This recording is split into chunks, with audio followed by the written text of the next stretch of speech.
ہمارے پیارے نبی صلی اللہ علیہ وآلہ وسلم کے سب سے پیارے خاتم حضرت انس بن مالک رضی اللہ تعالیٰ عنہ سے روایت ہے کہ حضرت سلیم رضی اللہ تعالیٰ عنہ کا ایک بچہ بیمار تھا۔ جب حضرت ابو طلحہ رضی اللہ تعالیٰ عنہ صبح کو اپنے کام دھندے کے لیے باہر جانے لگے تو اس بچے کا سانس بہت زور زور سے چل رہا تھا۔ ابھی حضرت ابو طلحہ رضی اللہ تعالیٰ عنہ مکان پر نہیں آئے تھے کہ بچے کا انتقال ہو گیا۔ حضرت سلیم رضی اللہ تعالیٰ عنہ نے سوچا کہ دن بھر کے تھکے ماندے میرے شوہر مکان پر آئیں گے اور بچے کے انتقال کی خبر سنیں گے تو نہ کھانا کھائیں گے نہ آرام کر سکیں گے۔ اس لیے انہوں نے بچے کی لاش کو ایک الگ مکان میں لٹا دیا اور کپڑا اڑا دیا اور خود روزانہ کی طرح کھانا پکایا۔ پھر خوب اچھی طرح بناؤ سنگار کر کے بیٹھ کر شوہر کے آنے کا انتظار کرنے لگی۔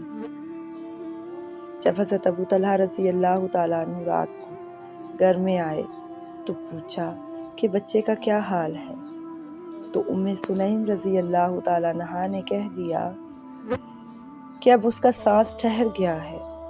حضرت ابو طلحہ رضی اللہ تعالیٰ عنہ مطمئن ہو گئے اور انہوں نے یہ سمجھا کہ سانس کا کھچاؤ تھم گیا ہے۔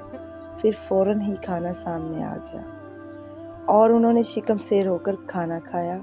پھر بیوی کے بناؤ سنگار کو دیکھ کر انہوں نے بیوی سے صحبت بھی کی۔ جب سب کاموں سے فارغ ہو کر بالکل ہی مطمئن ہو گئے تو سلیم رضی اللہ تعالیٰ عنہ نے کہا کہ اے میرے پیارے شوہر، مجھے یہ مسئلہ بتائیے کہ اگر ہمارے پاس کسی کی امانت ہو اور وہ اپنی امانت ہم سے لے لے تو کیا ہم کو برا ماننے یا ناراض ہونے کا کوئی حق ہے؟ حضرت ابو طلحہ رضی اللہ تعالیٰ عنہ نے فرمایا کہ ہرگز نہیں، امانت والے کو اس کی امانت خوشی خوشی دے دینی چاہیے۔ شوہر کا یہ جواب سن کر حضرت سلیم رضی اللہ تعالیٰ عنہا نے کہا کہ اے میرے سرتاج، آج ہمارے گھر میں یہی معاملہ پیش آیا تھا کہ ہمارا بچہ جو ہمارے پاس اللہ کی ایک امانت تھا، آج اللہ نے وہ امانت واپس لے لی اور ہمارا بچہ فوت ہو گیا۔ یہ سن کر حضرت ابو طلحہ رضی اللہ تعالیٰ عنہ چونک کر اٹھ بیٹھے اور حیران ہو کر بولے کہ کیا میرا بچہ مر گیا ہے؟ میں نے کہا جی ہاں۔ حضرت ابو طلحہ رضی اللہ تعالیٰ عنہ نے فرمایا کہ تم نے تو کہا تھا کہ اس کی سانس کا کھچاؤ تھم گیا ہے۔ بیوی نے کہا جی ہاں، مرنے والا کہاں سانس لیتا ہے۔ حضرت ابو طلحہ رضی اللہ تعالیٰ عنہ کو بے حد افسوس ہوا کہ ہائے، میرے بچے کی لاش گھر میں پڑی رہی اور میں نے پیٹ بھر کر کھانا کھایا اور صحبت کی۔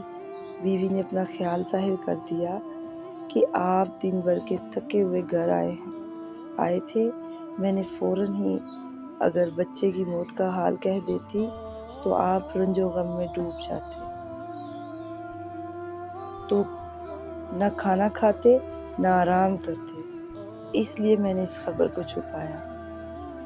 حضرت ابو طلحہ رضی اللہ تعالیٰ عنہ صبح کو مسجد نبوی صلی اللہ علیہ وآلہ وسلم میں نماز فجر کے لیے گئے اور رات کا پورا ماجرا حضور صلی اللہ علیہ وآلہ وسلم سے عرض کر دیا۔ آپ صلی اللہ علیہ وآلہ وسلم نے فرمایا، حضرت ابو طلحہ رضی اللہ تعالیٰ عنہ کے لیے یہ دعا فرمائی کہ تمہاری رات کی اس صحبت میں اللہ تعالیٰ خیر و برکت عطا فرمائے۔ اس دعائے نبوی کا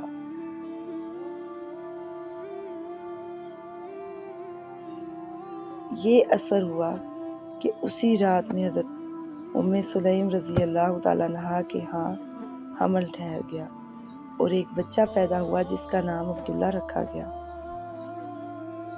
اور ان عبداللہ کے بیٹوں میں بڑے بڑے علماء پیدا ہوئے۔